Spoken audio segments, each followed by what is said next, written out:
Namaste Manamati Sachiputram Atra Surupam Rupam Tasya Vipuriyam Maturim Bhushnavati Radha Kundam Vivaram Ahoradika Madhuvasam Prapto yasya pratita kripaya Shri Guru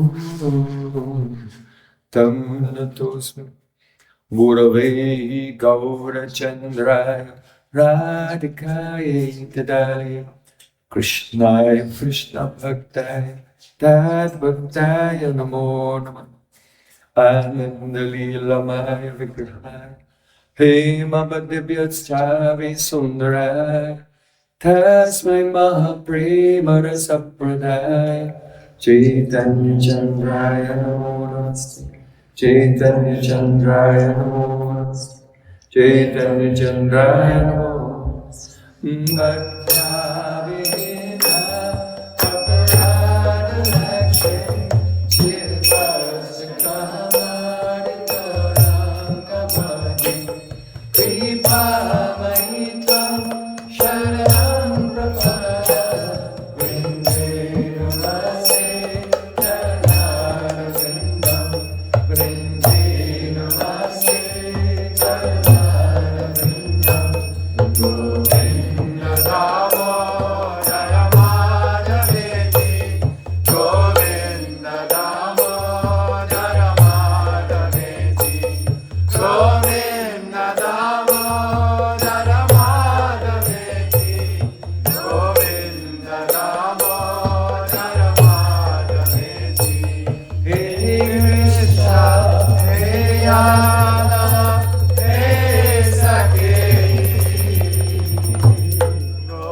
Sham Sundar Shikanda Shikar Smaha Smurli Manohar Radhikaras Kamama Kripanadhe Supriyachana King Kurim Kuru Tavai Vasmi Najivami Taya Vinaya Iti Vikyaya Devi Tam Charantikam.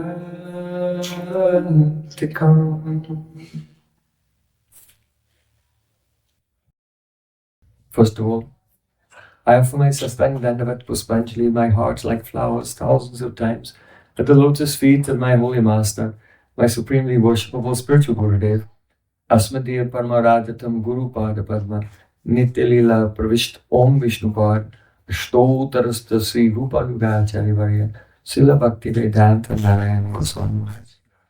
Secondly, I offer my pranam thousands of times at the lotus feet of my Param Gurudev to Srila Prabhupada and to all of our Sri Rupa Nuka Gaudiya Guru Parampara. And finally, I offer my pranam to all of the assembled Vaishnavas and Vaishnavis, Vanchakalpatarustas, Vaishnam Vaishnavi. Srila Gurudev Ki Jai!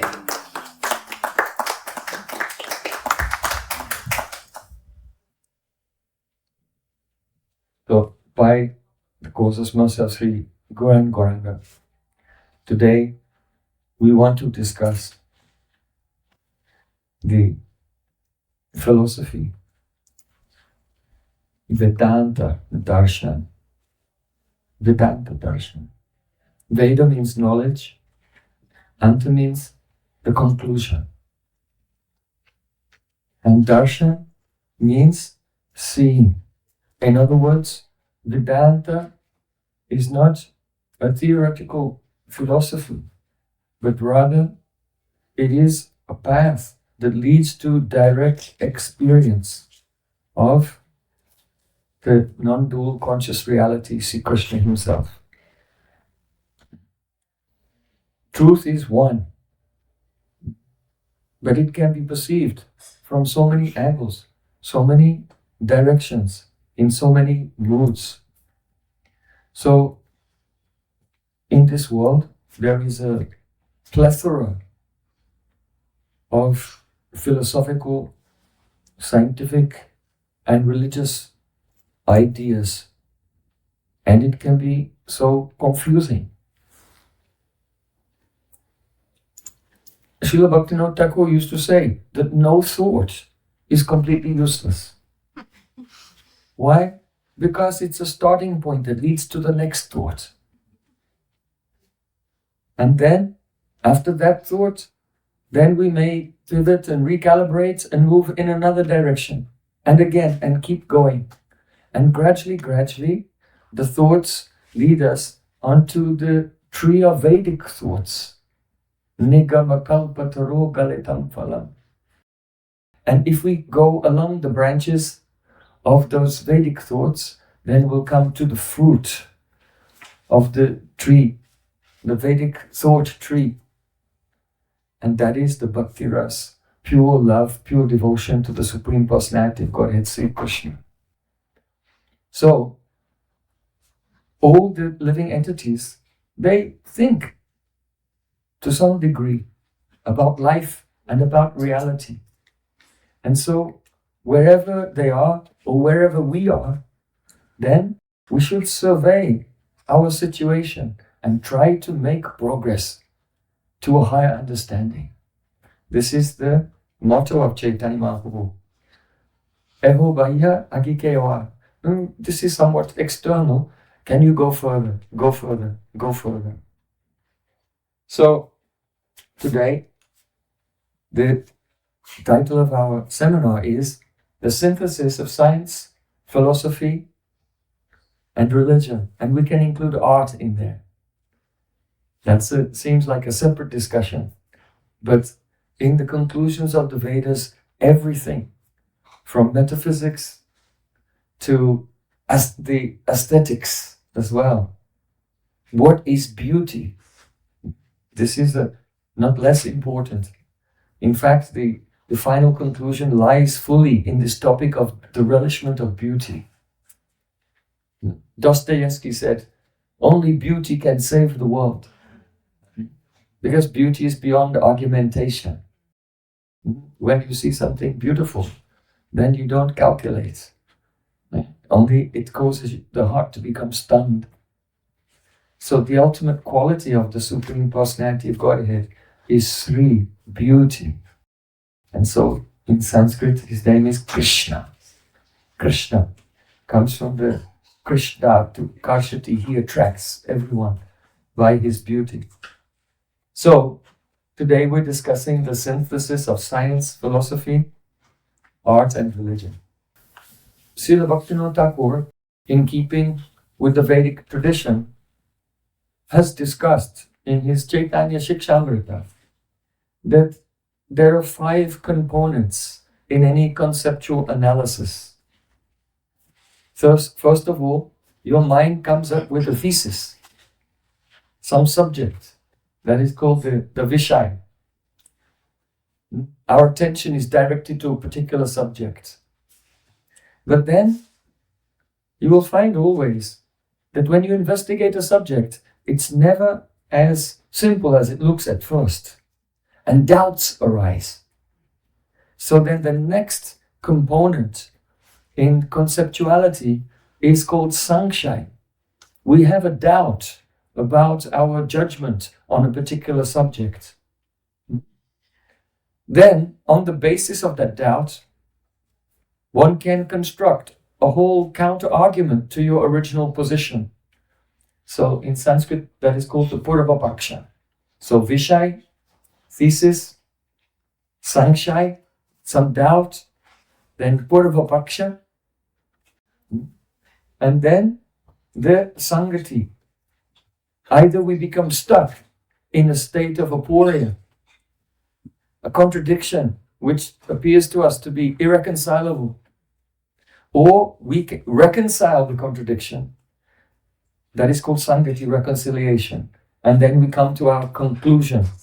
So the conclusion is called Siddhanta. So everyone's thinking processes, they're all going through these stages at any particular time in their life. Understand? Now, let's apply this to the evolution of consciousness. In Chaitanya Shikshamrita, Srila Bhaktivinoda Thakur discusses how all living beings, and you may see this spectrum or this evolution of consciousness and identify yourself somewhere along the spectrum. So I just want to emphasize that where you are on the spectrum is not important.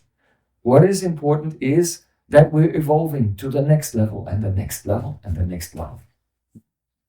So the first level is called the immoral atheist.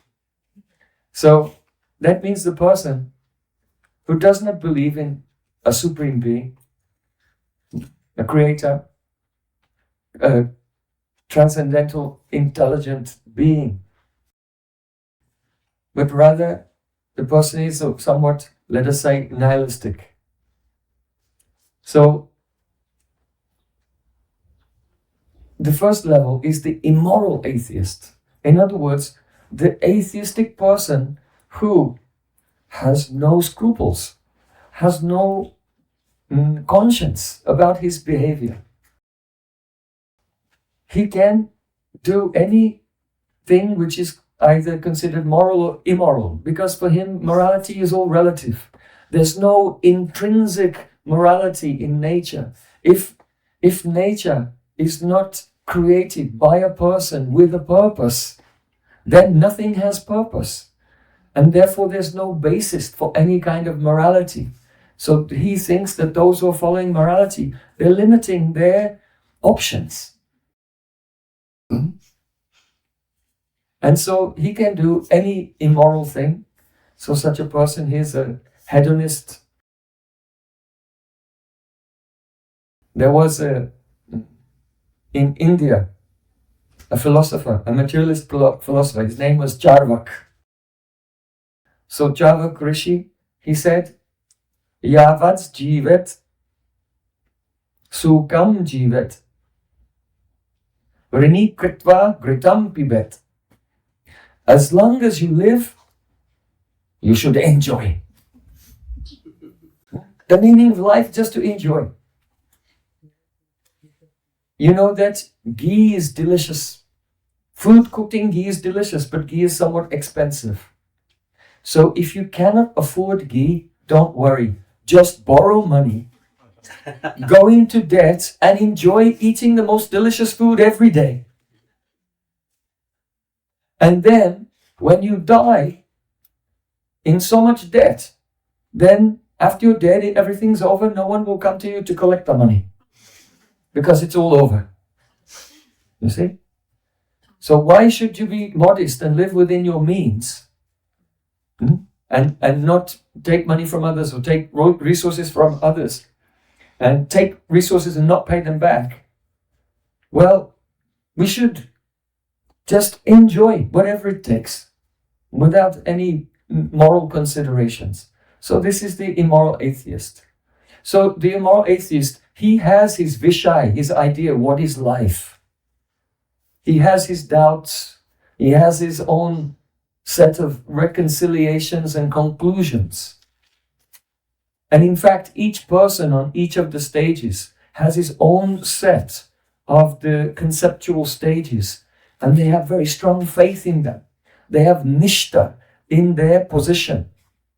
And as long as they have a strong faith in the position that they presently hold, then they exist within a kosh, within a covering, within a cell, actually, a limited prison cell of their own conceptual constructions. So, one day, the immoral atheist, he met with another atheist who said, "My dear brother, your immoral life is not good. If everyone were like you, there would be no civilization. No one would trust anyone. Because civilization depends on high trust. We see that in Europe, there was a very high trust society. But now the situation is changing and people are not trusting each other, and slowly, well, the quality of life is going down. For everyone has to lock their doors. Everyone has to install security cameras. So civilization depends on trust. High trust between the people. So if we all act in such a way that we can benefit each other, then we will all have a higher standard of living. So really, the real life is the samajik jivan, social life. We should socialize our appetites. We should not have uncontrolled appetites. We should not be like Sardanapalus, a libertine, a hedonist, who just goes into an orgy of self-destruction, trying to enjoy all the time. It's not healthy, and it's antisocial, and it's anti-civilizational also.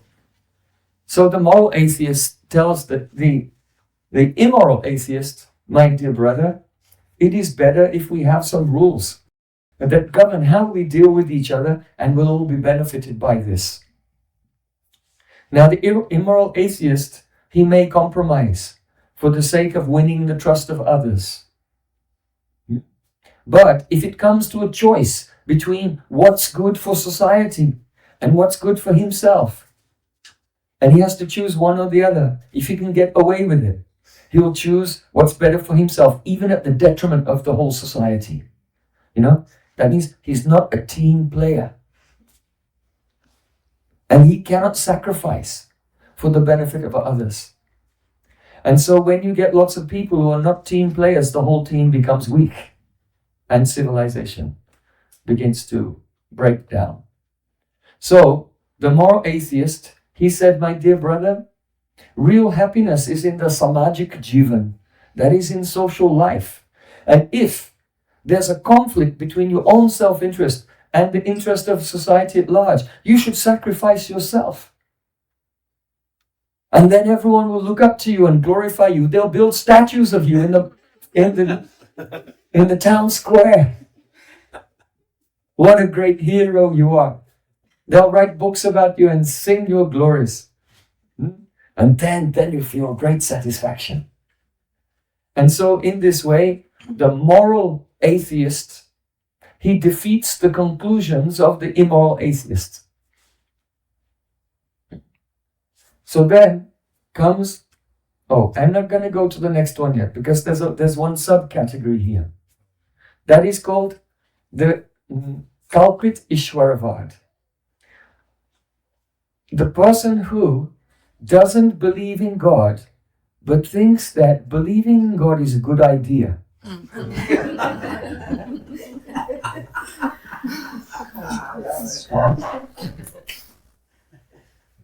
Just like, there's one atheist, very famous. His name is Richard Dawkins.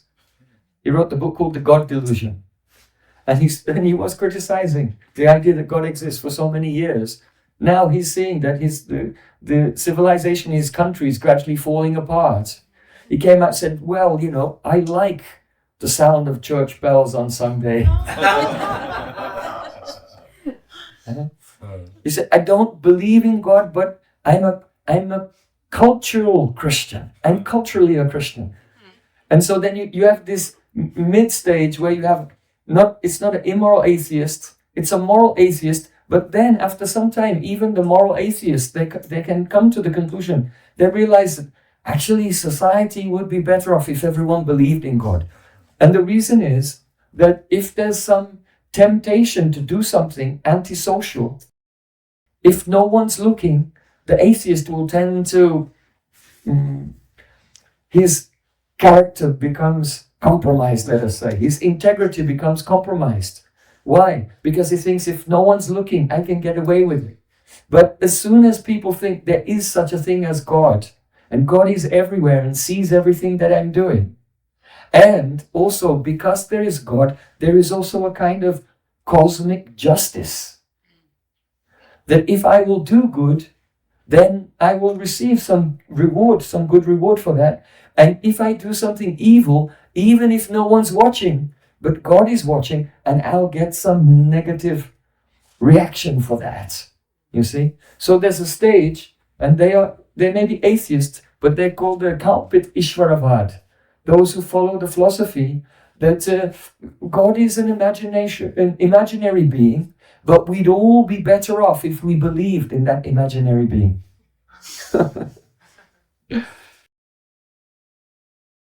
Because it incentivizes us to behave in a more ethical way. So then, the imaginary God theory, the person who supports that, the Kalpit Ishvaravad, this is embodied in the French philosopher Blaise Pascal. You know, he presented something called the Pascal's wager. Yeah. Pascal's wager means that, look, if you believe in God, but there's no God, what's the harm? You and your whole society lived a more ethical life. And at the time of death, because death is very painful and difficult moment, those who believe in God, they're more peaceful in their last moments. Whereas those who don't believe in God, in the last moments, they feel great fear. And so, if there's no God, one, you lived a more ethical life, had a better society, a better civilization, and when you became old, you passed away joyfully thinking that you're going to some beautiful place. And if there's no God, then what was the loss? You had a better quality of life. And on the other hand, if there is a God, then you bet on the right horse. And you live the ethical life, and when you die, you actually really do go to a better place. So whether you should believe in God, whether there's God or not, because it's just a better deal. So these are the arguments of the followers of a Kalpit Ishvaravad. Now we'll go on to the next stage. We're trawling all the levels of human consciousness here. So as the radar passes you, boop, then you can identify where you are in the spectrum. So then the next stage is the moral theist. The moral theist says, look, you atheists are wrong. How can you say that life has just come, that consciousness has just come by the random collisions of the atoms in the void? It makes no sense. If the individual atoms themselves are not conscious, then if you put millions of them together, they will still not be conscious.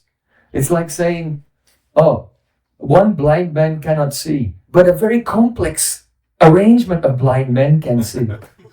It doesn't matter how complex, in what configuration you arrange the unconscious atoms, there will never be consciousness. It's impossible. It's like saying, oh, we'll illuminate the room by a complex arrangement of darkness. Something is either aware or not aware. Consciousness is an absolute property, and it's not material. And so materialism is a faulty idea. It's a misconception. And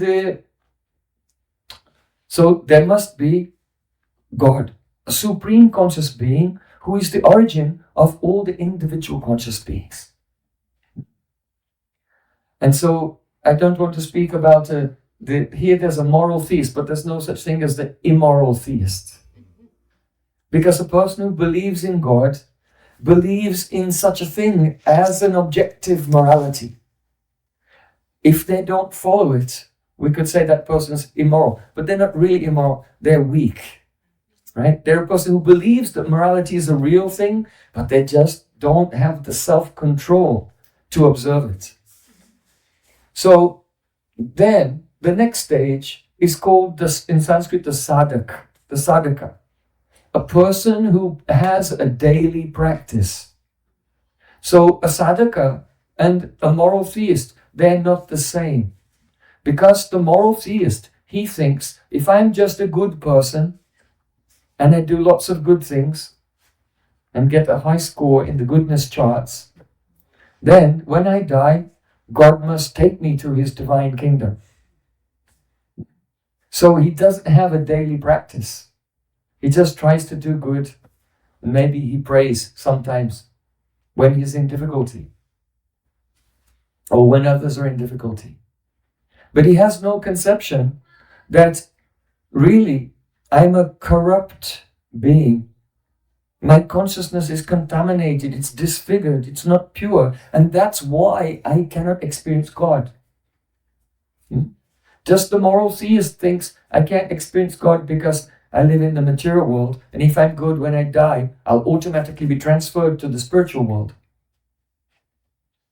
But the sadhak has evolved to the stage where he understands that the experience of the material world is a stage of consciousness.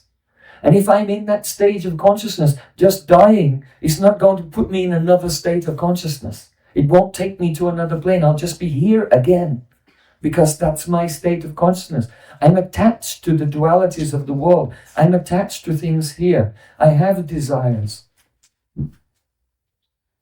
Once there was an interview with the Archbishop of Canterbury. There was a documentary. It was called When I Go to Heaven. And so the interviewer was interviewing different people and asking them, what do they want to do when they go to heaven?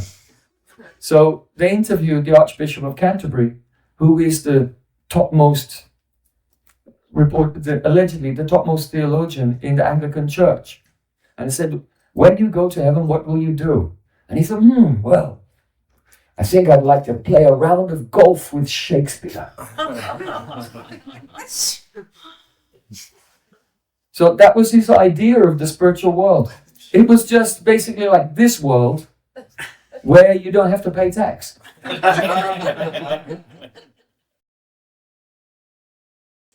And you don't die. And anything that you want can become true. So his idea of enjoyment is playing golf and discussing Shakespeare with Shakespeare himself. Probably be the best person to discuss Shakespeare with. So you see, the moral theist is not a sadhak. A sadhak is a person who understands my mature experience is a product of my materialistic consciousness. And I have to live my life in such a way that I gradually become purified. That I'll become somehow or other, by the grace of God, purified, restored and redeemed. And then I'll be fit for a higher destination. So that is the sadhaka, the devotional practitioner. And then the fifth stage of evolution is the siddha. Siddha means the perfected devotee. The person whose sadhana has become mature and they've attained perfect enlightenment and perfect love. So each person on each of these stages has his 5 stages of components of conceptuality, his thesis, his doubts, his antithesis, his synthesis, his reconciliation, and his conclusion. But then, gradually, by association, they meet someone who takes that person's conclusion as their purvapaksha, as the counter-argument, and then refutes it and brings them to the next conclusion, like this. Now, it's rare and it's not easy for someone to just go from one stage, from the first stage to the last stage in one jump. That's not going to happen. And this is why it's valuable to discuss the components of conceptuality of each stage and what are their strengths and weaknesses to facilitate for ourselves and for others a smooth journey of evolution of our consciousness towards our ultimate goal of life. So these things have been discussed elaborately by our great Acharya Srila Bhaktivinoda Thakur in his Chaitanya Shikshamrita. I've just given a summary of those ideas. So this is the biggest question that anyone can ask. And everyone, whether they know it or not, has made in their heart a commitment to a position which is either theistic or atheistic.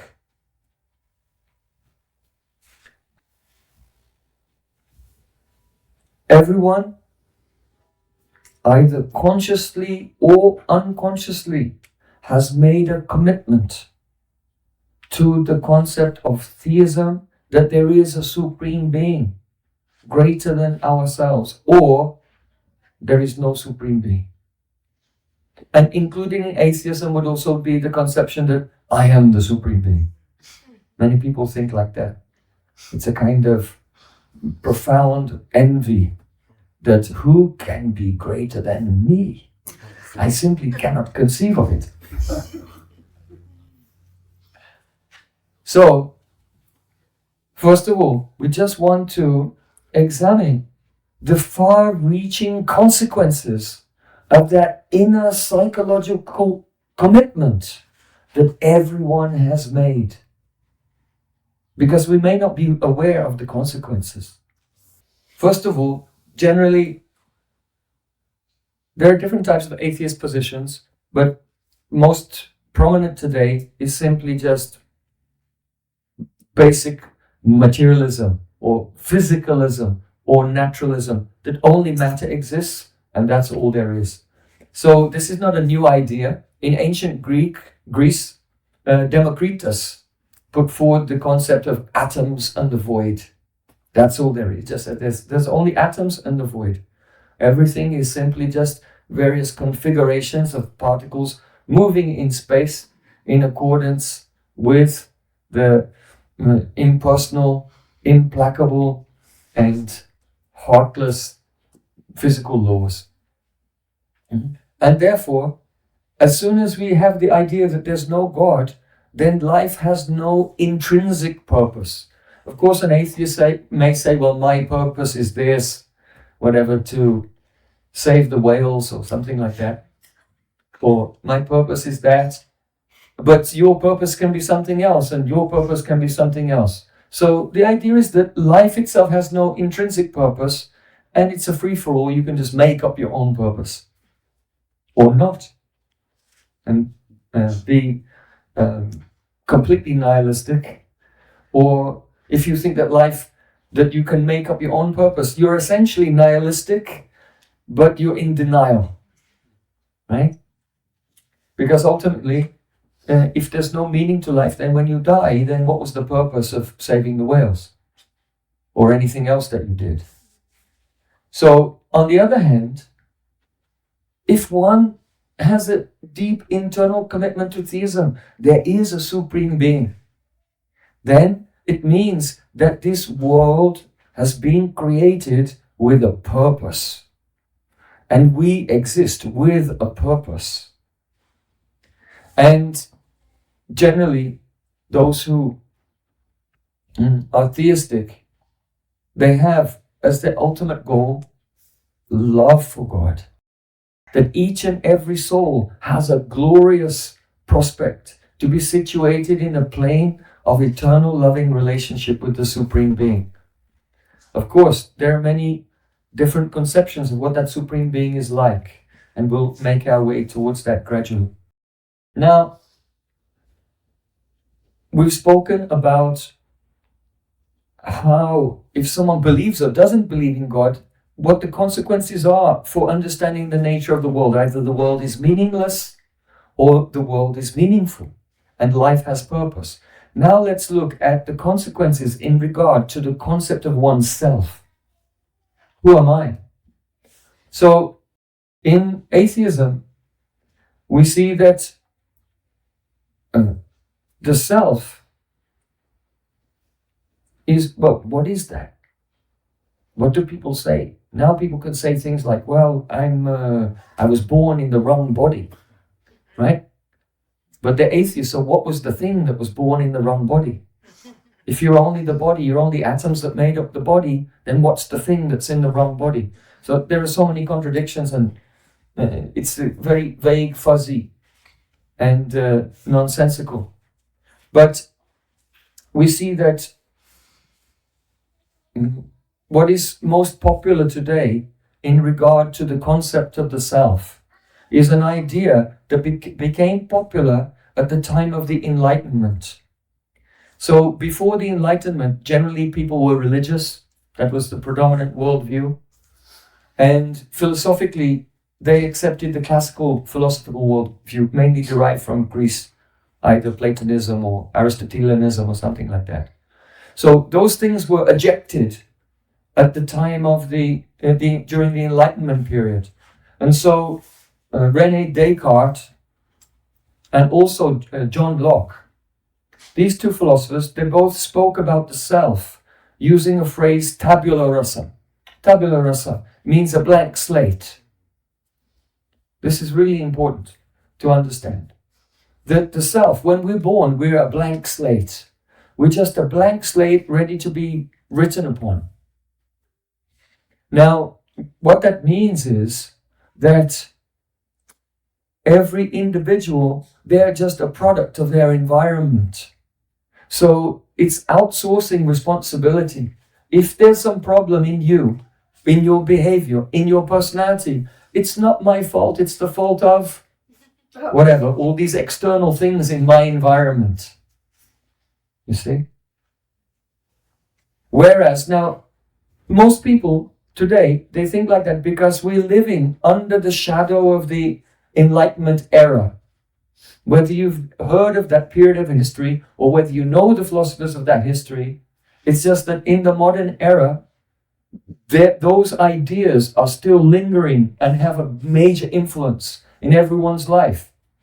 But it's the nature of the human being, in whichever period of history they live, they think that this is normal. This is the normal way. I'm not partial. I'm not fixed in some dogma which is arbitrary. This is just the way it is. Everyone feels like that in each stage of history, not knowing that the way that they think has been conditioned by their entire society, their education, their upbringing, and developed over many historical layers. And so today, people think, well, yes, of course, we're born and we're tabula rasa, little baby, completely innocent. And how he grows up, whatever comes in his life, whatever comes in his own behavior, it was completely the product of his upbringing. It's the nature-nurture debate. So, now contrast this with the pre-Enlightenment idea. The pre-Enlightenment idea was that we are born corrupt. We're born corrupt. And that was there in all cultures. If you go to India, in the Vedic culture, we're born corrupt. Why? Because we've been born in this world by our karma from the previous life. And so our subtle body is filled with all the impressions of the things that we've done. And no one is innocent, even a little baby. The baby is not innocent.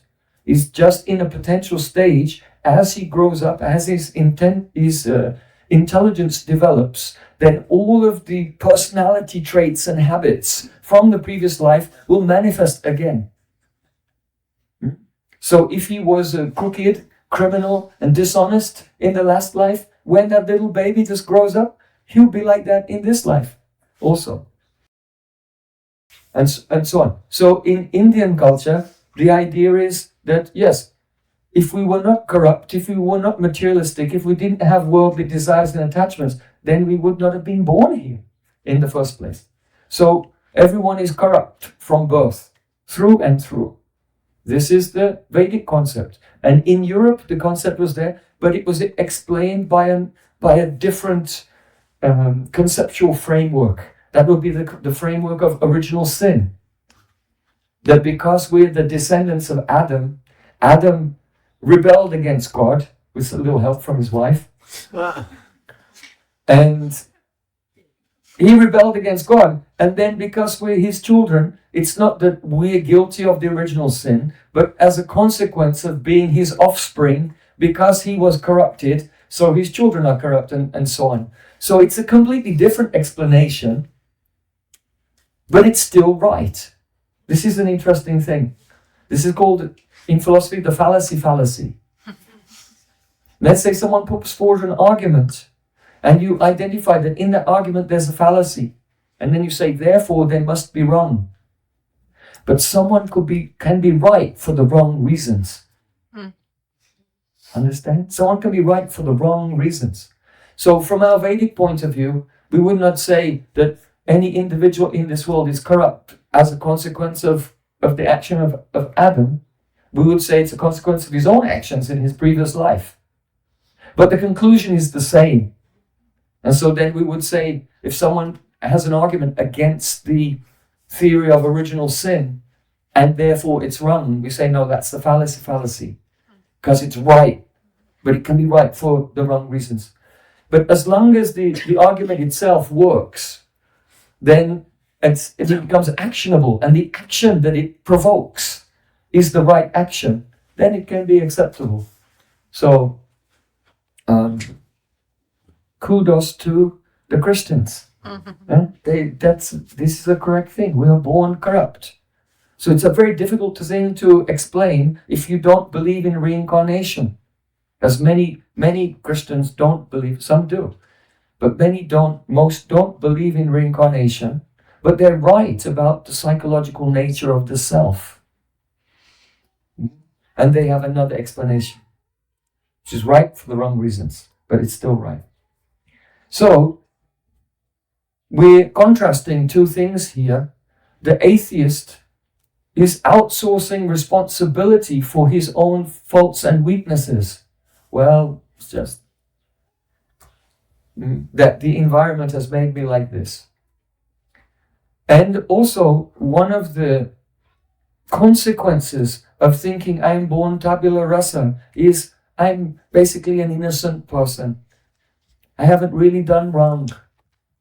And inside, I'm pristine and pure and perfect. This idea is there. And it's my right to enjoy. It's my right to enjoy. So the general person feels like this, I'm okay. I don't need to be reformed. You see, once we understand that my consciousness is corrupt, then we have to make an effort to become purified, to be reformed, to be restored, to be redeemed. We have to make some effort. But as soon as you think tabula rasa, well, I was born the way I was. Maybe my nose is out of place due to some experiences in life, but I'm basically perfect. And it's my right to enjoy the world. And on the other hand, as soon as the theistic concept is there, no, I'm fallen. And therefore, I have to engage in my life in such a way that I'll become purified. It's completely different. And so, a totally different moral framework evolves from these two positions. Now we're going to look at the atheist value system. So the atheist value system is, it's my right to pursue pleasure and power because there's no higher purpose. I'm the center of everything. It's not that there's a God who's the center of everything and I have to find out what my relationship with God is, but I'm the center of everything and therefore I should pursue power and pleasure. And because the goal of life is to enjoy, therefore suffering is immoral. This is a huge problem. This is a huge problem. As soon as you say that suffering is immoral, now you become trapped in an intractable theodicy. You know, this discipline, this academic discipline, theodicy. You know what it means? Theodicy is the study of one subject. It means if God is good, then why is there suffering in the world? If God is good, then how can there be suffering in the world? So people see suffering in the world, so they reject the idea there can't be God. Or if there is a God, he's evil. So why should I worship him? And that is an intractable problem that they cannot solve. They cannot come out from it. But what they're not seeing is, it's rooted in the enlightenment concept of the self. That I was born tabula rasa, I'm basically innocent of everything. And therefore, I have the right to enjoy. And because the purpose of life is enjoyment, suffering is immoral. So if there's suffering in the world, God is immoral. You see, the idea that, if God is good, how can there be suffering in the world, is predicated on the idea that suffering is immoral. If you don't think that suffering is immoral, then you don't have a problem with God being good and there being suffering in the world. It's not a problem. It's not a contradiction at all. Understand? So, if you look at the value system of the theist, then he will judge what is good or evil depending on how something is aligned with God's ultimate purpose for us. You see? So if something is aligned with that ultimate purpose, then that's good. And if something is obstructing or blocking or deviating us from our ultimate purpose, then that's evil. You see? So because suffering is the reaction of our own karma, therefore it's not immoral. It's the reaction of our karma. And because suffering is also corrective, it restores us. It's also not immoral, it's actually good. Suffering is good. And when we accept that suffering is actually good, I mean, you don't have to go out and look for it. But when it comes, then you accept it with a smile. And you're resigned to accepting that fate and seeing, actually, this is good for me. Because this helps me become free from the false ego of being the enjoyer of the physical world. I'm a soul. I'm a spiritual being. And I'm somehow addicted to try to exploit the world. And now God is reminding me through this suffering that my ideas are wrong and going in the wrong direction. So it's beneficial for me. It's beneficial for me and for everyone else.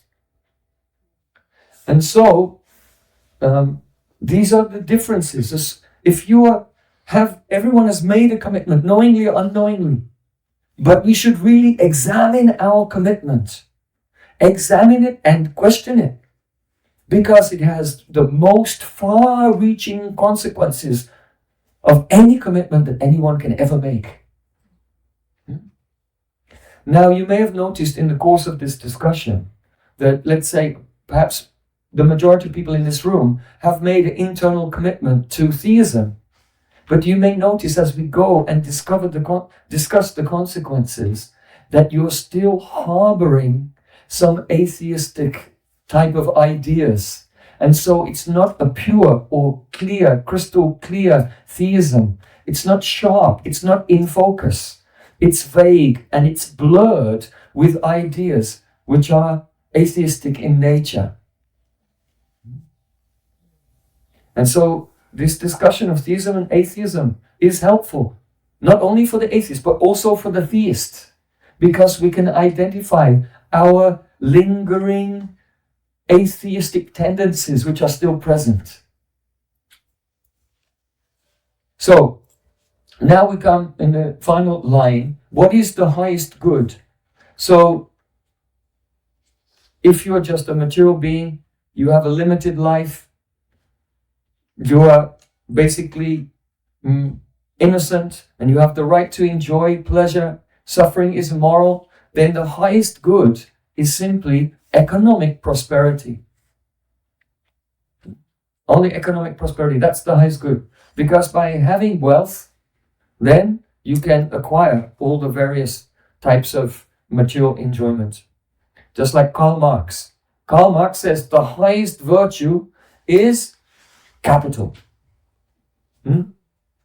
Money. Money is the highest virtue. Why?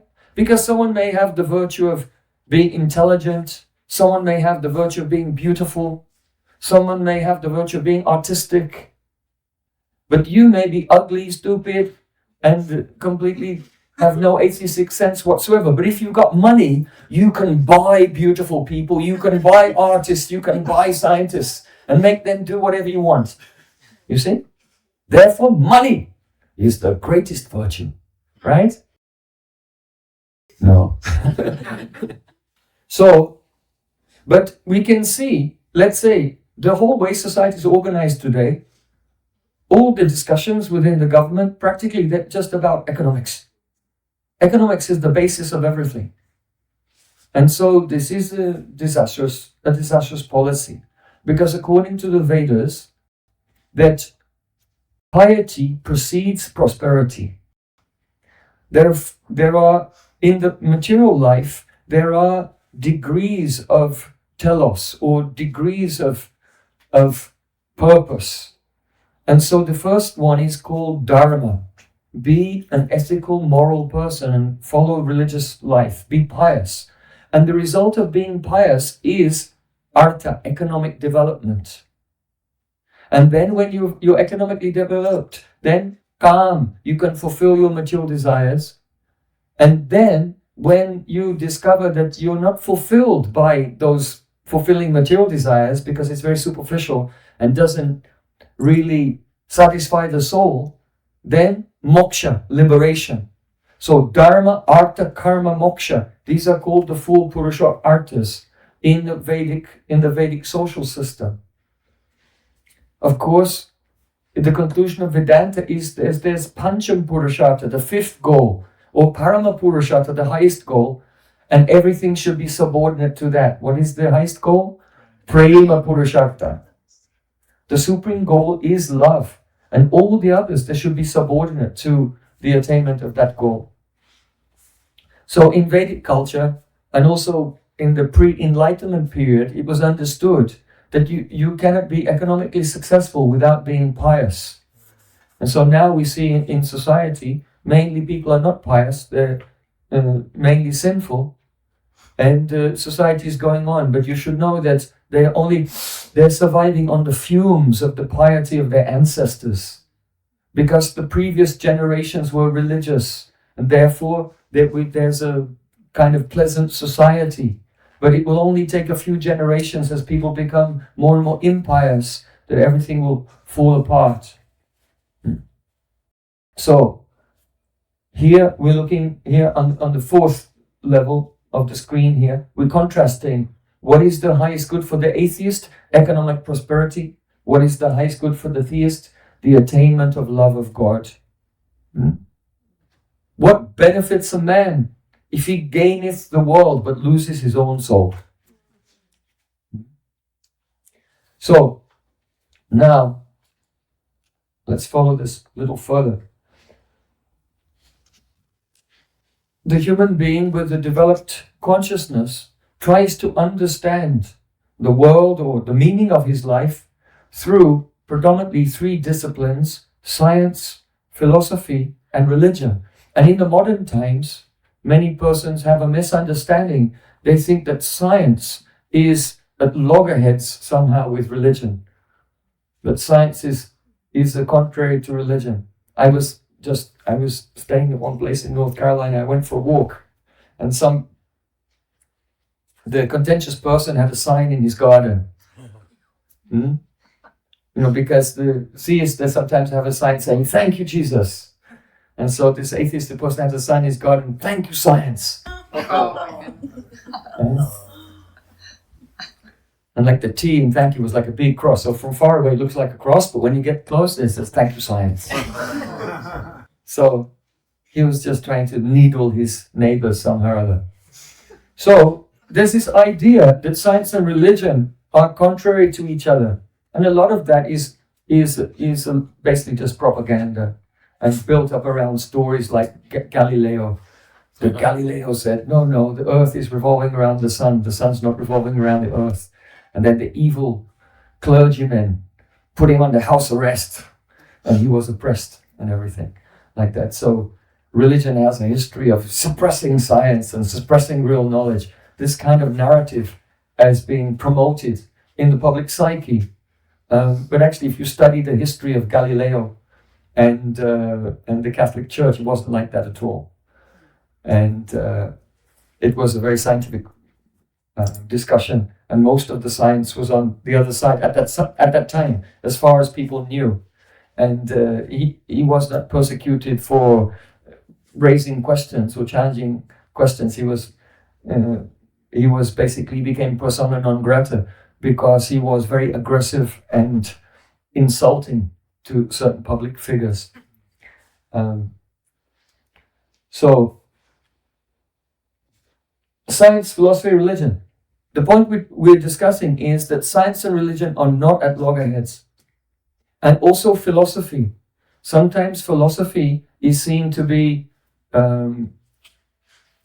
incompatible with religion or not scientific. The logical positivists put forward the idea that philosophy is not scientific. There's nothing meaningful you can say unless you can prove it by mathematics or direct perception. The school of logical positivism. So, in the minds of many persons, science, philosophy, and religion, they're actual very separate departments. They're very separate and they're also incompatible in many ways. So we want to show how these can be synthesized and harmonized in one's heart. Why? Originally, there was no word or idea what is science. When we say science today, people think of it as some, like the Wizard of Oz, some kind of all-knowing being that has the answers to everything. But really, science is just a methodology, right? It's a methodology of hypothesis and investigation, formulation of formulas, testing, and then proving to see if your formulas are valid. If they're not valid, then you can go back and you can adjust them. And in this way, you gradually build up a body of knowledge which has come to be known as science. Previously, before this modern conception of science, then science was considered to be one department of philosophy. It was just called the philosophy of nature. What we now call science was the philosophy of nature.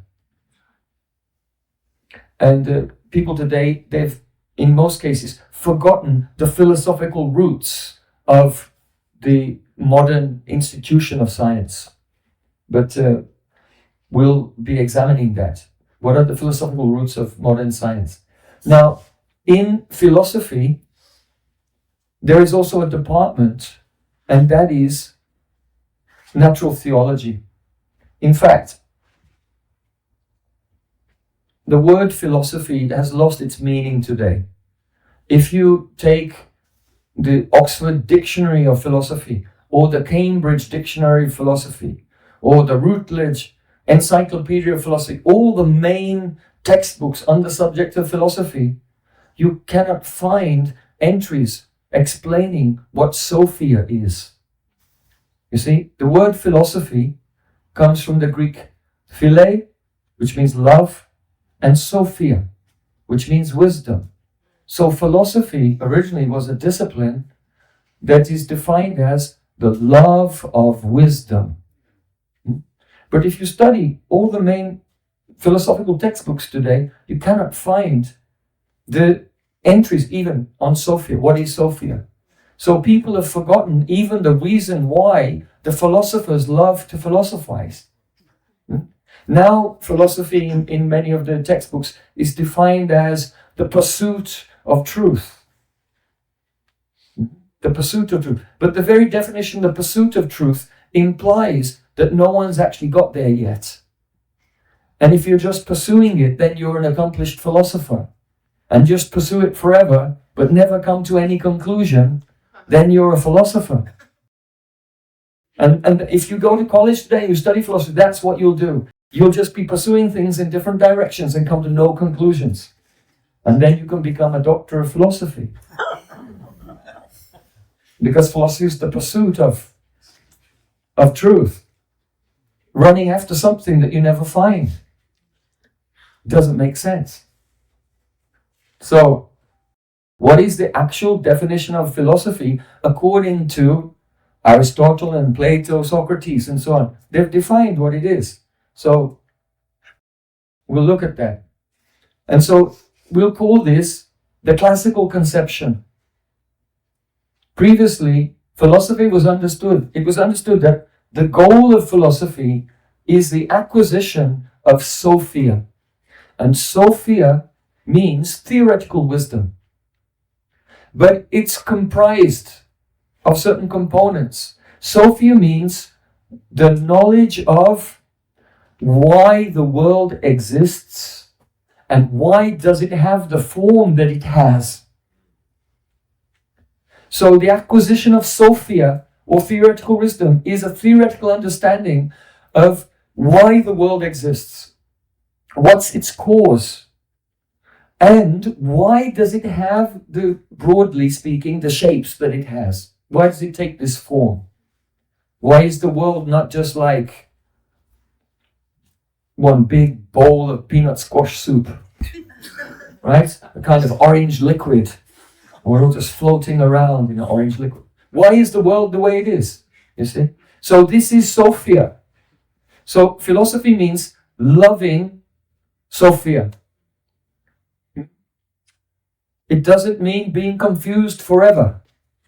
It means actually coming to a conclusion of why the world exists and why it is the way it is. Then the second aspect of the classical conception is that by discussing causation, one comes to know that there is a supreme being, and therefore Sophia means to know that the creation, the world, is the creation of an intelligent supreme being, and the reason he has manifested the world is to give an opportunity to us, the living entities, the inhabitants of that world, to discover him and join him in an activity called theoria.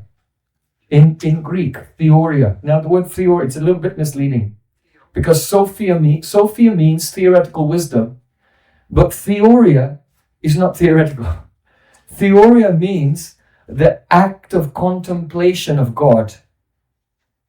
And that is what God himself is contemplating upon himself, because he is, everything comes from him, so everything is an extension of him. So God himself is experiencing the bliss of contemplating himself. And the living entities who don't know God, he creates the world that those living entities, through philosophy, they will acquire Sophia, theoretical wisdom, understanding that there is a God, he created the world and their purpose is to find him. And then ultimately, the living entities will join God in that supremely blissful activity of contemplating his unlimited glories. That's the second thing. So then the third point of the classical conception is that the supreme activity of human life is the supreme happiness, the supreme fulfillment is found in this activity of theoria, to be absorbed in contemplation on the endless glories of God. So this is actually the meaning of the word philosophy. It is not a wild goose chase looking for something that you will never find. Philosophy means lovers of wisdom, Sophia. Sophia means to philosophically identify that God exists and our purpose is to find him. And the reason that Sophia is loved is because it gives everyone the highest happiness to be absorbed in contemplation of the Supreme Being. And so Socrates, Plato, Aristotle, and a large portion of the classical world, this is what they consider to be philosophy. And this is why the classical worldview served as a philosophical basis for Christianity throughout Europe and the nations, extensions of Europe, for the best part of 2,000 years, actually. And then when the Enlightenment came, then gradually the intellectuals began to move away from the classical philosophical foundations of theism and religious life. And then, because they moved away from the classical foundations of religious life, then it's like if you pull a root out of the ground, then the plant itself withers. So because the philosophical and intellectual foundations of the spiritual life of Europe was uprooted as a consequence of the Enlightenment period, therefore, then all religiosity in society began to fade away. And that's what you're seeing. That's what you're seeing today. So we're doing a little bit of high altitude mapping here. And because everyone lives in their world and they just see their neighbors and like this, and then over 100 years you watch how why are all the ladies wearing miniskirts? Why are there cannabis shops in the high street? You know, just slowly within your own life, you see just complete breakdown of morality. But most people, they don't see or understand why. So what are we doing now? We're doing some high altitude mapping of the whole of society and its breakdown over centuries during this Kali Yuga. So this is the classical conception of life. And so if we just go back to the previous one, you'll see that science was originally the philosophy of nature, philosophizing about why nature is the way it is. Philosophy itself led one on this path of natural theology. It's important to make this distinction. There are two types of theology. One is natural theology and one is revealed theology. Natural theology means how much or to what extent can I know about the truth or about God simply by my own intellectual investigation. That's natural theology. Whereas revealed theology is the position that there are things that are beyond our limited intellect. And from time to time, the Supreme Lord, through the saints, reveals some truths which are beyond the limitations of human intellect. And so we have in religion two departments: natural theology, that is the rational reasons why God must exist, but then you have revealed theology. Those are the things, conclusions that a human being could not come to just by their own empirical or rational investigation. You see? Now, the reason why science and religion today often seem to be in conflict with each other is because the game is rigged. It's being dumbed down. What you do is you get a person on one side arguing that God doesn't exist because the other person can't prove the tenets of revealed theology. You understand how that's actually a mismatch. It's not even a fair discussion. If you want to have a debate between the atheistic, let's say, interpretation of science, which is actually scientism, the science actually leads to theology. I think it was the quantum physicist Niels Bohr. He said, the first sip from the glass of science makes you an atheist, but when you get to the bottom of the glass, God is waiting for you. Wow.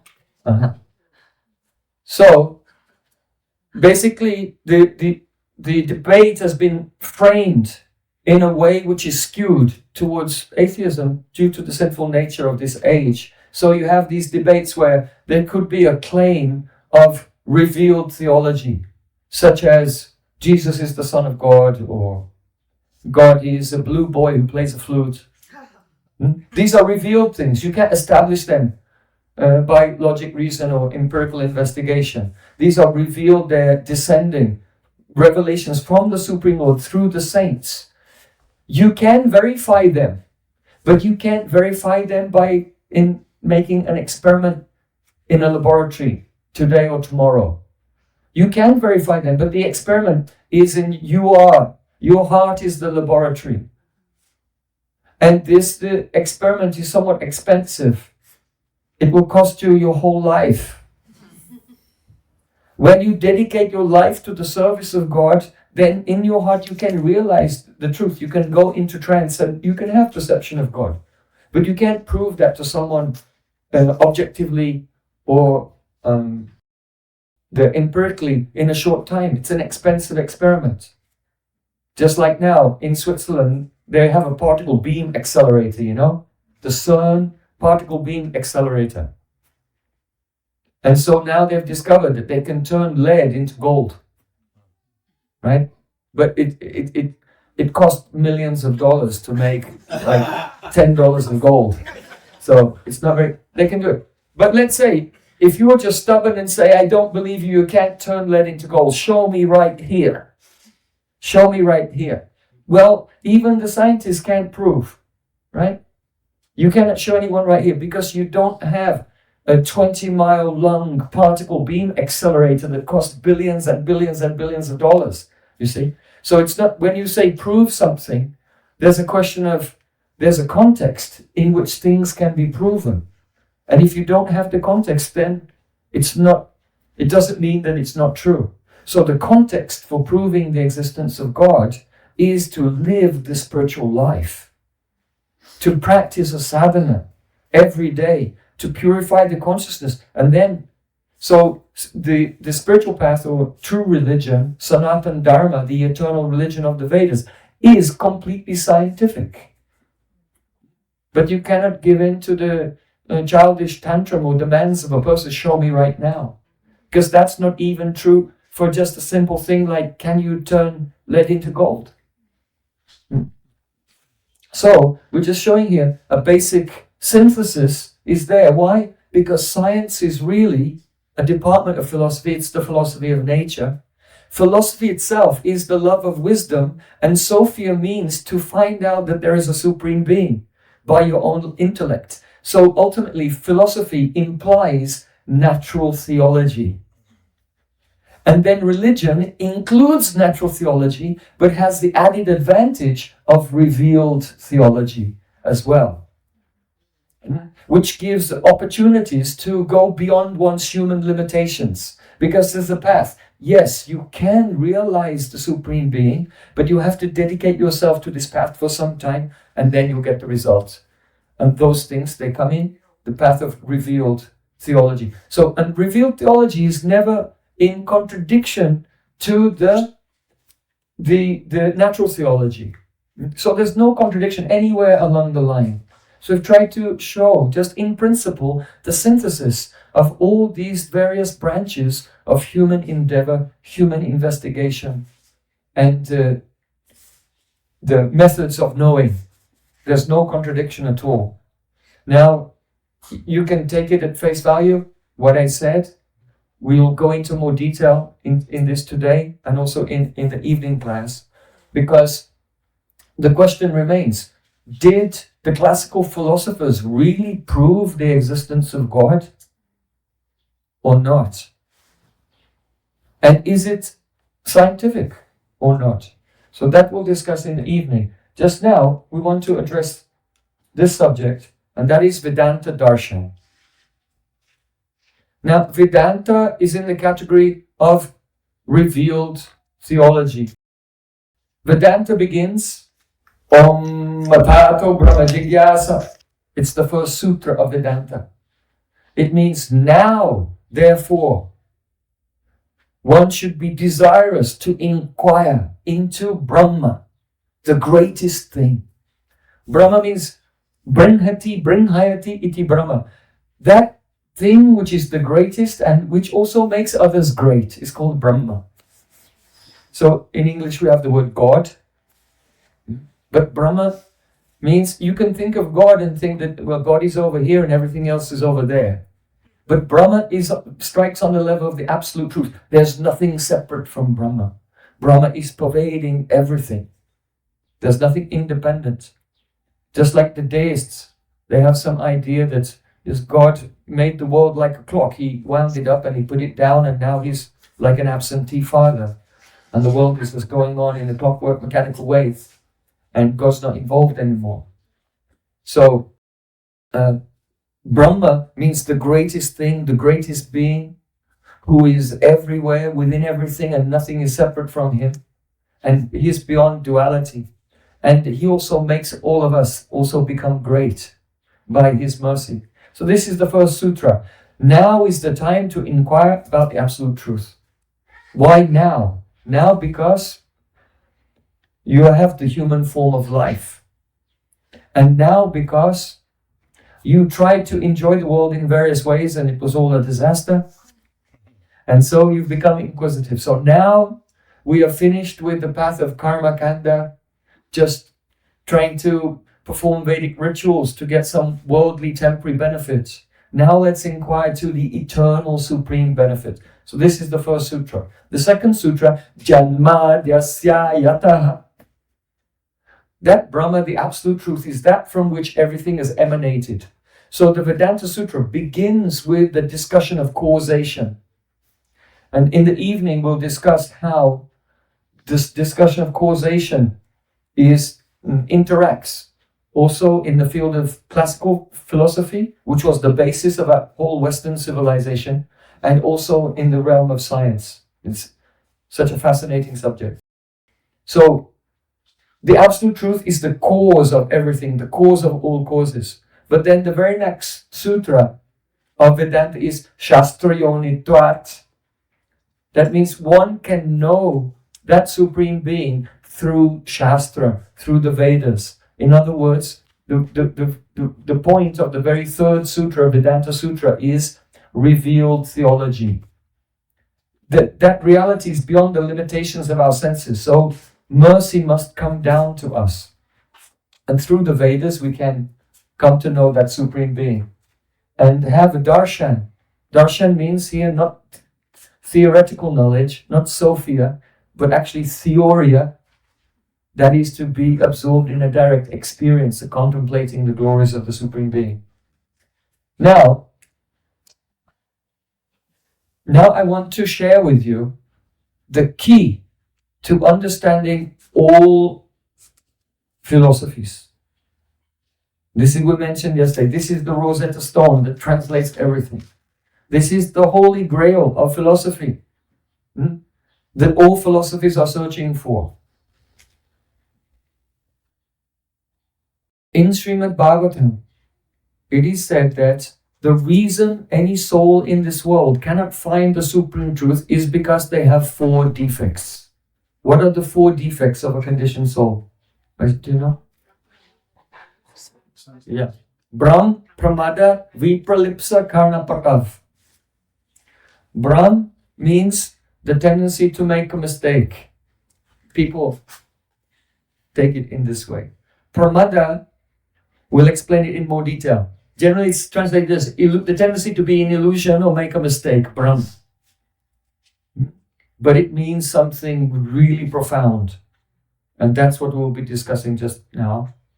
So that's the root of our weakness, which stops us from finding the truth, Brahm. And then on top of that, Pramada.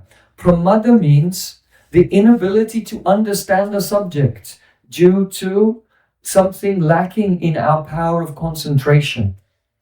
You see? Sometimes if you're studying something which is complex and you just draw a blank, or you become, somewhere along the line you lose the thread. Why? Because our intelligence is not able to keep up with the various layers and points. And so we just lose it. A lack of concentration. So pramada means the inability to understand due to lack of concentration. And that means, we were discussing that yesterday, the oscillation of the mind. Concentration comes when we have the ekagrata chitta, one-pointed steadiness. But when our mind is oscillating, then we cannot concentrate. And the result of the absence of concentration is vikalpa.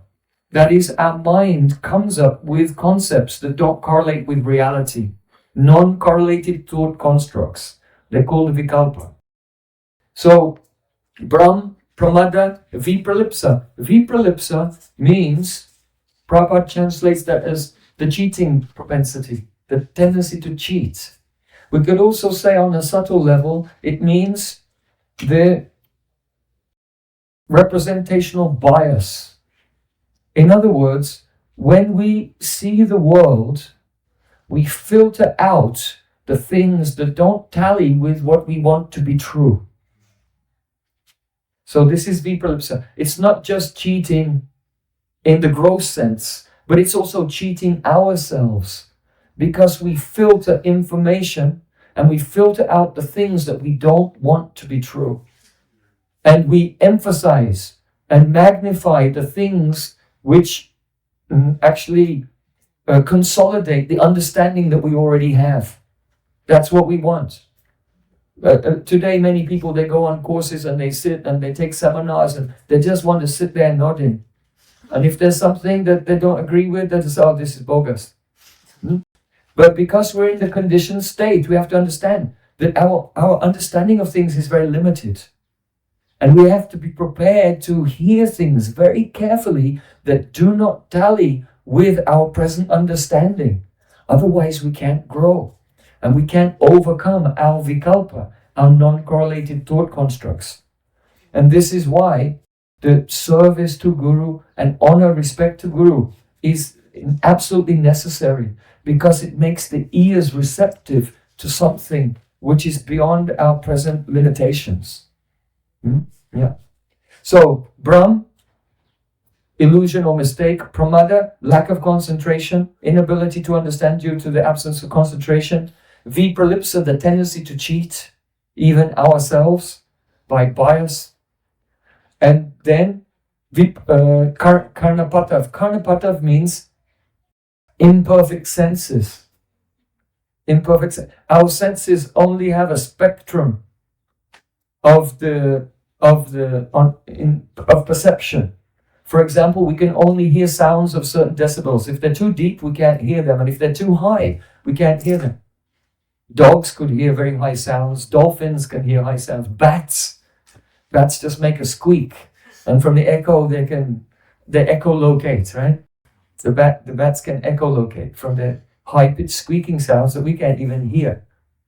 So every creature's senses only function within a very limited range. Our eyes can only see in between infrared and ultraviolet, more or less. And outside of that range, we can't see anything. So if there were beings whose bodies emanated a light outside of that range, they could be walking around the room right now and you wouldn't even know it. You wouldn't even see them. Right? But we think that what I'm seeing, that's the comprehensive list of everything in reality. But we know, mathematically or scientifically, we're only witnessing a very narrow slice of reality. But we take it to be all in all. So that is called Karnapatav, that our senses are limited. So we don't know what's the biggest thing. We don't know what's beyond all the galaxies which are visible to us. And we don't know the smallest thing. What is everything made of? This is the funny thing about materialists. They say everything's made of matter. But if you ask them, what's matter? Then no one knows. No one knows. I mean, they break it down. Atoms, molecules, atoms, the protons, neutrons, quarks, and down that. But no one's come to the bottom of it, so no one really knows what's at the bottom. Some people have proposed it's a quantum foam. It's a field of charge. But where did the positive and the negative come from? So no one has any idea. This is the thing about materialism. It's just all bluster. It's bluster. It's an unfinished thought. It's a global. It's actually a local explanation posing as a global explanation. So it's an intellectual sleight of hand. So every living being in this world has these 4 defects, and because of these 4 defects, we cannot find the truth by our own endeavor. Just let's take, for example, logic. If you want to think logically about something, you need to start with some premises. Premise A and premise B, and you logically process them and you can have conclusion C. Okay? But logic cannot generate its own premises. Where do the premises come from? Sense perception. And the sense perception is limited and imperfect. So it doesn't even matter how brilliant your logic is. It's based on faulty premises to start with, or limited premises to start with. So we have to be humble and accept that we're basically going down the creek without a paddle. Here in this world. You can't figure things out.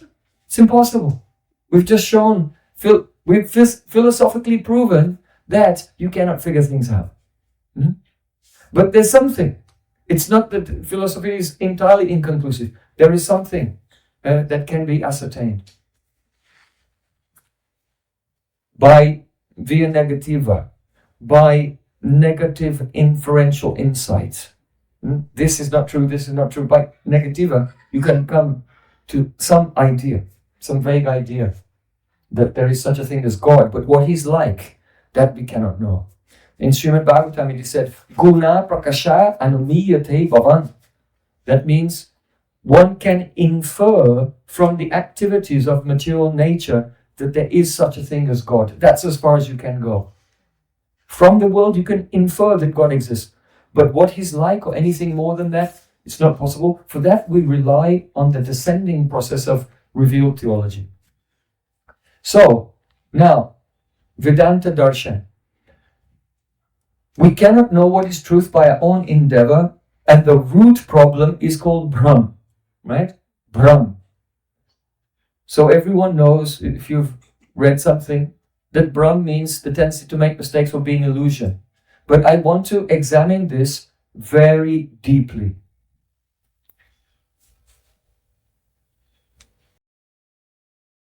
In Srimad Bhagavatam, Brahm is described in two ways. One is that the misconception or mistake related to ourself. We are the subject, and the world is our object. So when a person turns away from God, then his illusory energy covers the soul's own awareness of his spiritual nature. That is called Avarnatmak Shakti. The Avarnatmak Shakti, that means the covering potency of Maya, God's illusory energy. And then his Vikshepatmaka Shakti makes the consciousness of the living being who's lost awareness of himself go out into external things. Just like, I know you've never had this experience, but if someone went to a club and then when you're there, then you drink some alcohol and you forget who you are or where you are.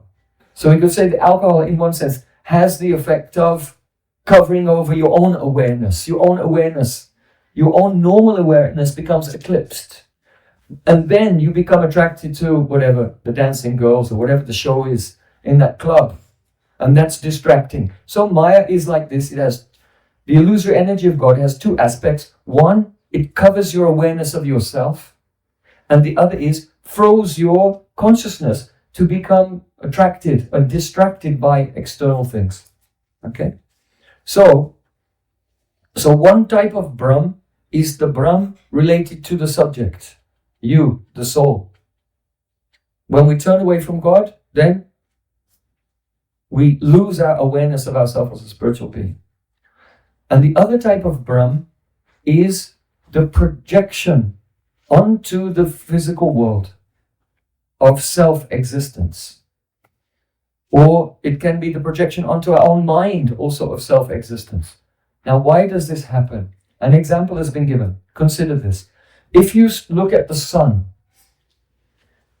you look at the sun for a few seconds. When you turn away, you'll see a black spot floating in your vision. Have you ever had that experience? If a bright light shines in your eyes and you look at it for a little bit too long, when you turn away, you see a black spot floating in your vision. This is called a negative after image. A negative after image. Your eyes still have the power to see, but there's a certain section of your vision where there is a lacuna, a nothingness, an emptiness. So in the same way, God is effulgent. And when the soul turns away from God, his consciousness becomes eclipsed by a negative after image. Now, the thing about a negative after image is that it's not a thing, it's an absence. It's an emptiness. It's a nothing. It's a void. You see? So that's what happens. Just look right now into your own heart, and what do you see? You see? In the absence of pure transcendental love, when our consciousness is turned away from the Supreme Being, it is a negative after image, and that is called Brahm. It's the deepest part of our consciousness. It's a void, it's an emptiness. Now, the thing about an emptiness is, even though emptiness we can say it's nothing, but nothingness also has certain characteristics. First of all, nothingness is not supported by anything. Yeah? Nothingness exists, right? Without the support of anything. A non-existence doesn't require the support of anything else. And so in one sense, this non-existence is kind of, if you like, self-existent, in the sense that it doesn't require the support of something else. Understand? It's also not conscious. An emptiness, a void, is not conscious. And it has no personality also. It has no distinctions. It's uniform. You see? Now what happens is, when a soul has turned away from God, his consciousness becomes eclipsed by this negative after-image, an emptiness, an abhav. Jiva Goswami calls it the Gyan Abhav, the absence of knowledge. And then what we do psychologically is we project that Gyan Abhav, that absence of awareness, onto the world, and it becomes our deepest lens of interpretation of everything. Look in your heart, look in your thoughts, and you'll see it very clearly. I want to, so we have the first here on the screen. We're discussing Vedanta Darshan. So in Vedanta Darshan, there is the idea when the soul turns away from God, on the deepest level of his consciousness, there is a negative after-image, a type of emptiness. That is, Maya is not a positive thing. Maya is Jnana Bhav. It's the absence of awareness. Okay? And that causes Brahm. There's absence of awareness of ourself, and we project that Brahm also onto the world. In our experience, you can see the bottom line, there are two things in our experience. Ourself, the subject, what Krishna calls in Bhagavad Gita, Ketragya, the knower of the field. And then everything else, the object, Ketra, the field and the knower of the field. So there are only two things that we are aware of. I am a subject, and everything else is an object of my awareness. Now what happens is that this Brahm, this emptiness, this void, we can either project it onto the world or onto our own mind. And the result is, if you project it onto the world, then you think that behind matter, the last thing behind matter is an insentient, empty, unconscious, meaningless, unsupported nothingness. Understand? And this is how people think. And that is materialism. Materialism is either you think that at the bottom of everything, there's some kind of atom, but this atom is a uniform, unconscious thing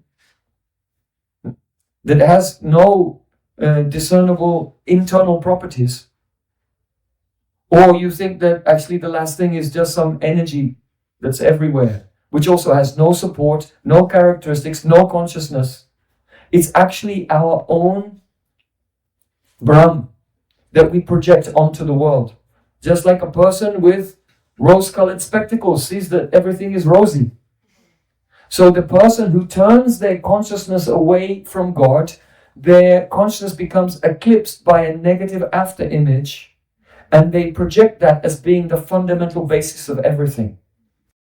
The truth of the matter is that everything in this world is contingent. That means it depends on something else, and that depends on something else, and that depends on something else. And at the bottom of everything, there is God. The world is like God's music. You know that if a musician is playing a violin, then there's music. But the moment the violin player stops playing, the music disappears. So in the same way, everything around us is God's music. And if he were not playing that music, if he were not there supporting, sustaining and manifesting everything at every moment, everything would just disappear. You see? So Everything that you're seeing is contingent. That means its existence depends on something else. But everything can't be contingent, otherwise nothing would exist. There has to be something that's self-existent for the dependent existent things to be dependent on. Understand? But because of our negative after-image, the Brahm, which is deep in our consciousness, we project on the world that the last independent thing is something impersonal, unconscious, and empty. And that's materialism. It's not a truth, it's not a fact, but it's everyone takes materialism. Or let us say, we're to speak of the theistic persons, but atheistic persons especially, and in many cases theistic persons, also speak about our dead matter as well.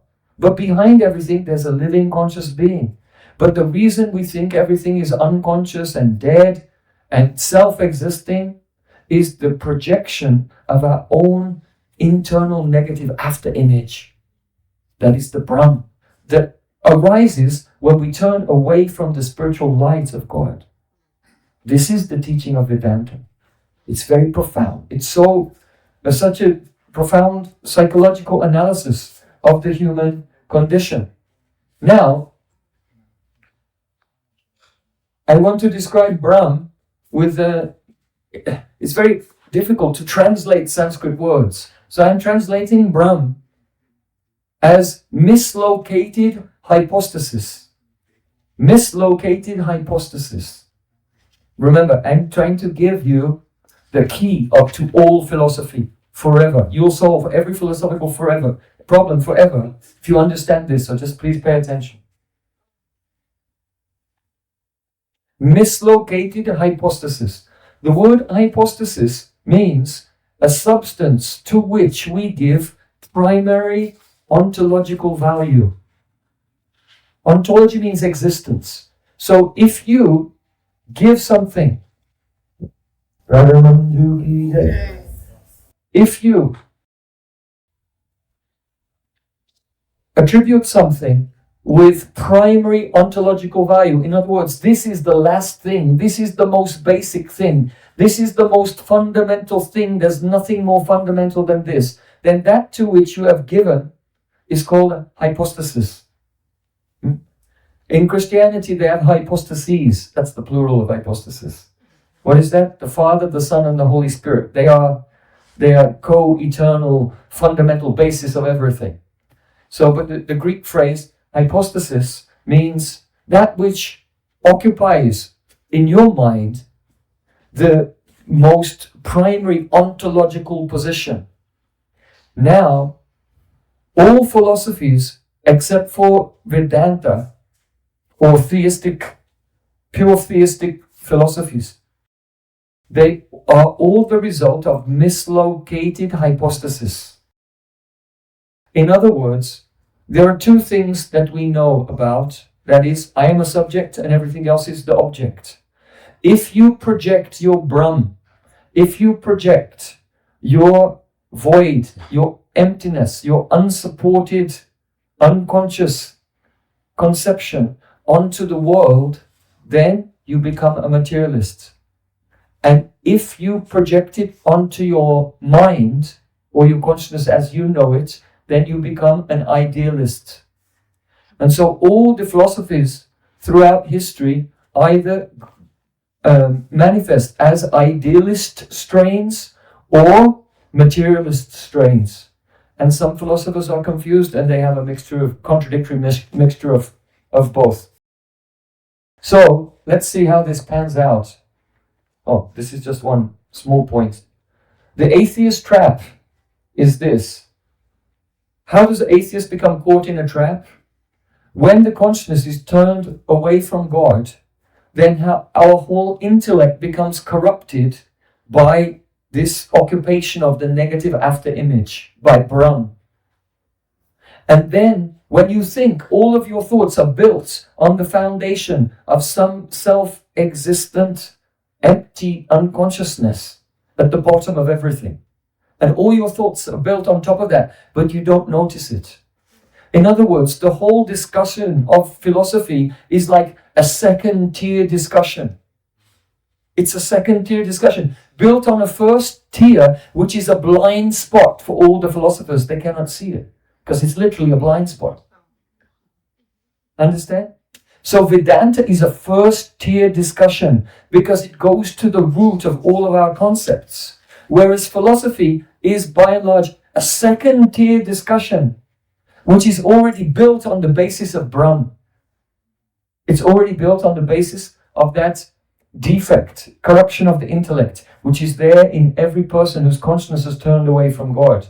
And this is why philosophy is often completely inconclusive, because it's a second-tier discussion and you have to come to the first tier, and that first tier can't be solved without accepting the existence of God and turning the consciousness towards God. Understand? So, this is the trap. Once one turns away from God and says that there's no God, you're just going round and around in your own second-tier thought processes. And you can't see the weakness, the blind spot upon which they're all based. Now, I've just described this in just a theoretical way, in principle. Let's see how it pans out in real life. Here we go. Sadrishya Brahm. That's the Sanskrit word, Sadrishya Brahm. It means mislocated hypostasis.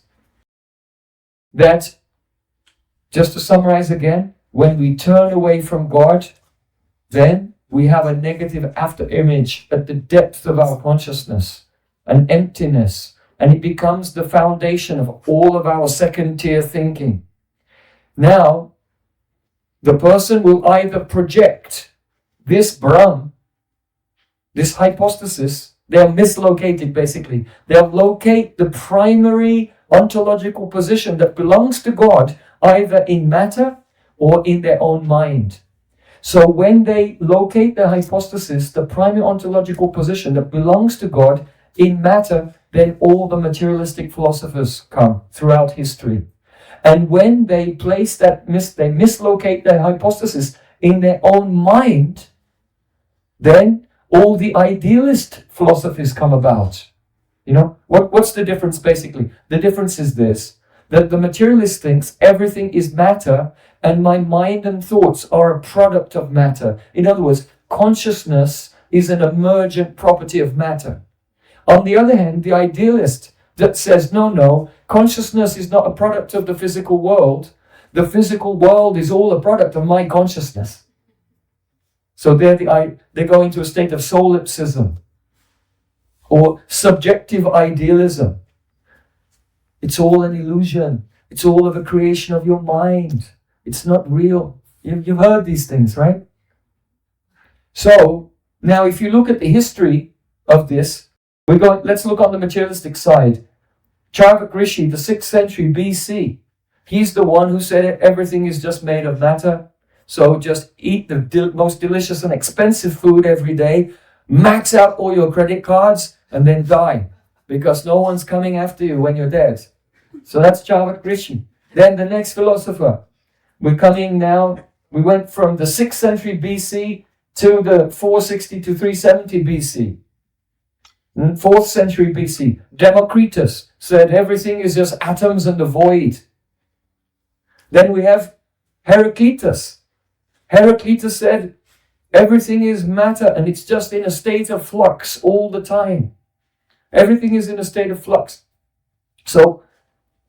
But he's wrong. Why? Because yes, even though matter is in a state of flux all the time, but the forms that it takes are the same forms again and again. You know, just like a tree. A tree grows old and dies. But the seeds that fell from that tree grow into another tree that was just like the previous tree. And so even though everything is temporary and changing, everything is also staying the same. The sky is blue, the trees are green, humans have 2 fingers and... So human beings have 2 eyes, 2 ears, 10 fingers, like this. I just went to Badger, I hadn't been there for 20 years. And all my old friends who had seen there, they all had kids and grandkids. And they look exactly like them. They were just replicas. So everything was growing old and dying and passing away, but everything was staying the same at the same. So there must be, you can't just say everything's changing, because there's something that's beyond the physical things that we're seeing that's giving form to everything. And this is how Plato and Socrates, Aristotle, they came up with the theory of thought forms or universals and so on. That individual objects are the instantiations of eternal forms. And this is also the philosophy of Gautam Rishi, the father of the logic school in India, the Nyaya Sutras of Gautam Rishi. So we have Heraclitus, Epicurus, and then in Europe, Thomas Hobbes, John Locke, David Hume, these Enlightenment thinkers. Then Charles Darwin, of course, atheist. Now he actually wrote, and his associates wrote, that the reason we came up with this idea that we've all evolved from monkeys is because then we could dispense with the idea of God being the creator, and then we would not be we could not be bound with the thorns and briars of the morality taught by the church. In other words, they were incentivized to promote atheism, not really based on evidence, but based on their desire to become sexual libertines. Actually, and it's written. Charles Darwin, who was his associate, Huxley, his friend Huxley, has written, they were very excited to promote this new idea about evolution because it would give them a sexual freedom. So, let's see. Karl Marx, we discussed him. Friedrich Nietzsche. Nietzsche oscillated between idealism and materialism, and he also criticized both of them. But at the end of the day, he believed in a type of material vitalism, that you should just be a vital person, and everyone's own morality, they can carve that out for themselves.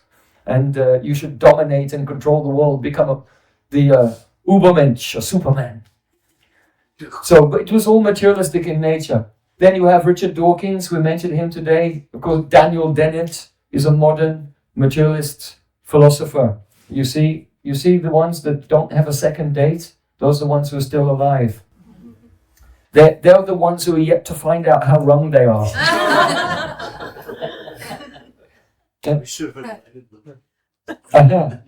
Well, just send them the link to this video.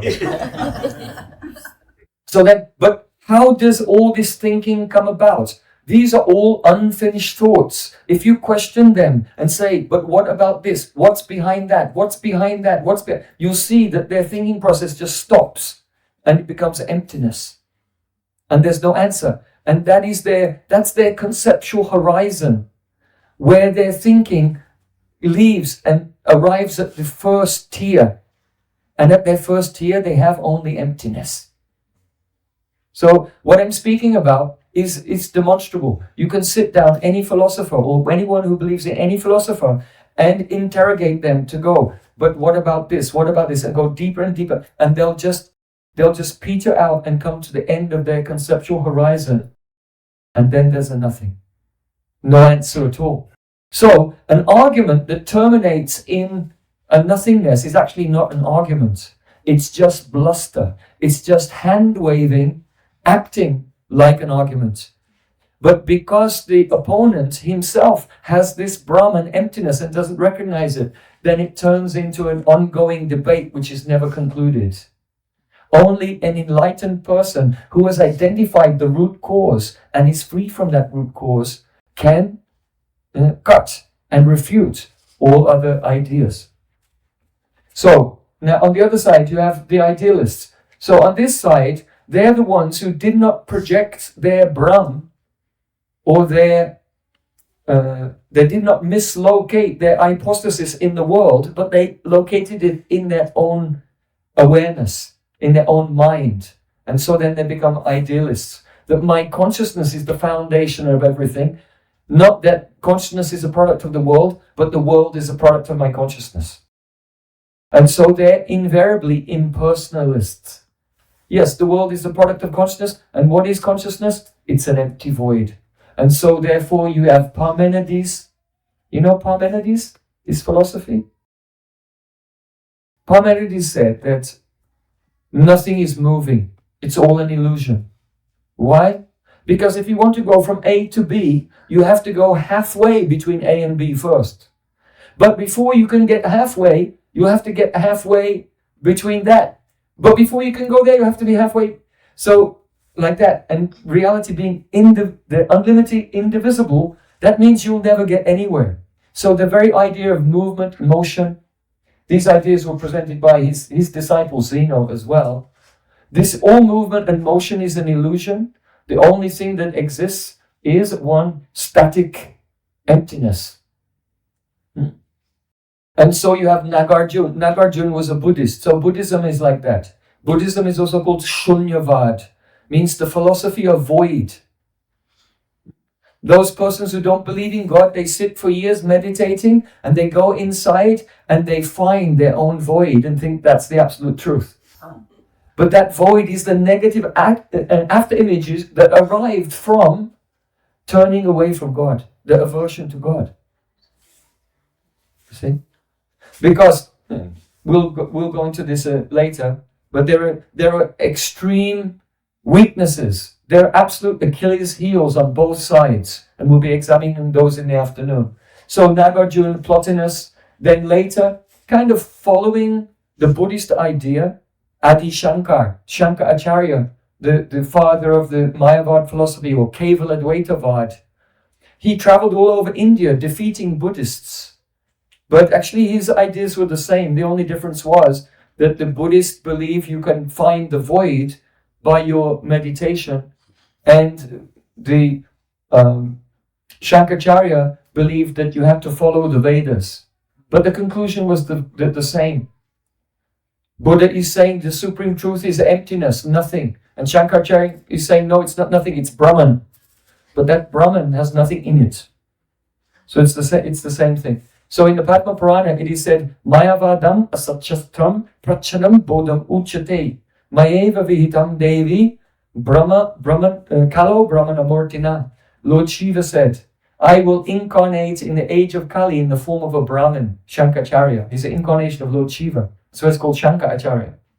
I will incarnate in the form of a Brahmin in Kali Yuga, and on the basis of the Vedas, I will teach Mayavad, the theory that everything is an illusion, and it will be Prachanda Bojam Uchate. It will simply be one type of crypto-Buddhism. It will be a pseudo or hidden form of Buddhism. That is the Shankaracharya's Kevaladvaitavad. Then you have, I mentioned here Immanuel Kant. Immanuel Kant was Christian, he believed in God, but he was approaching the theology from a point of idealism. Then Hegel, Schelling, Schopenhauer, coming up to the 1800s, Martin Heidegger, now we come to the 20th century.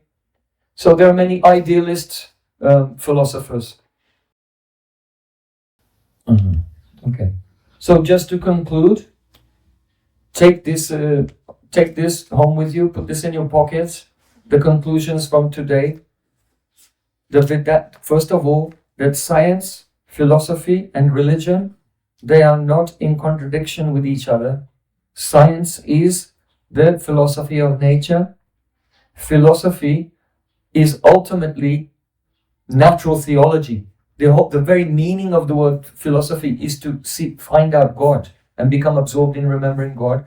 And then religion includes natural theology along with revealed theology, things which are beyond human nature, but by following the teaching, one can experience those higher realities.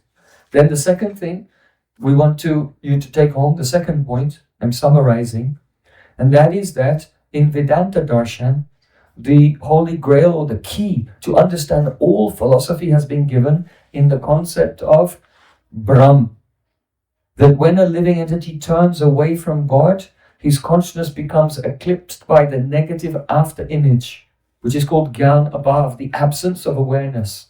That becomes the very foundation of all of his thoughts, all of his second tier thoughts. He's not aware of the first tier, but that's his blind spot.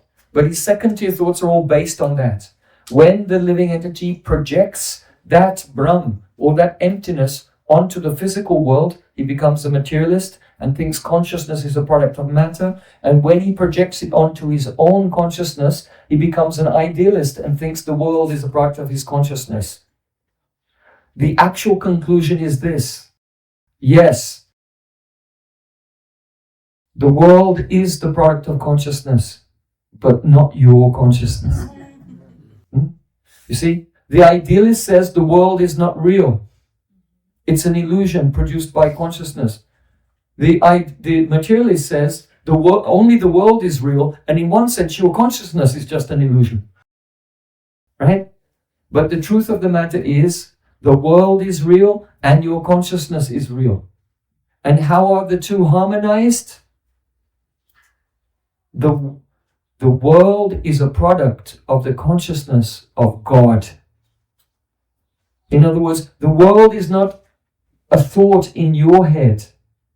The world is a thought in the mind of God.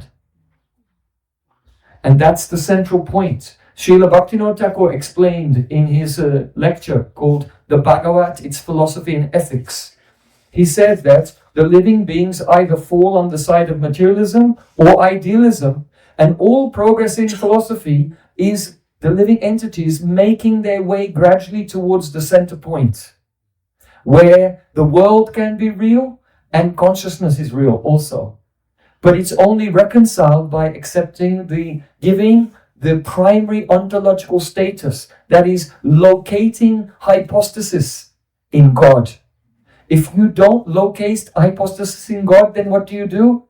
Mislocated hypostasis. And that's my English translation of Brahm, because that's really what it is. You put it in matter or in your own subjective awareness and become materialist or idealist. And the entire history of philosophy is a discussion leading from the two sides towards the center, where the hypostasis is not mislocated, but it's properly located in God. Janma jasya yataha. The primary ontological status is the Supreme Being. So the world is real and your consciousness is real, and the world is the product of the consciousness of God. So this is the key to all philosophy and the answer. How the confusion becomes reconciled. Instead of mislocated hypostasis, the properly located hypostasis. And that is there in the first line of Srimad Bhagavatam. Janma jasya yatanvaya ditaratascha swabhigya swarat. The word swarat means independence. The only self-existent being is God, and all other existence depends on Him. So the key, the answer to philosophy is right there in the first line of Srimad Bhagavatam. You see, it's such a wonderful thing. So wonderful. So, those are the points. Synthesis of the three things. How the Brahm comes about, and how all philosophy is manifest from the mislocated hypostasis, and how when we locate the hypostasis in its true place, God is the only self-existent being, then the world remains real, and your consciousness remains real, and everything is reconciled there.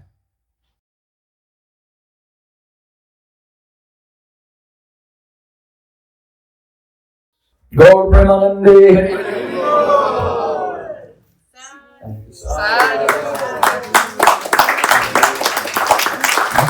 So that's enough for you to digest this morning.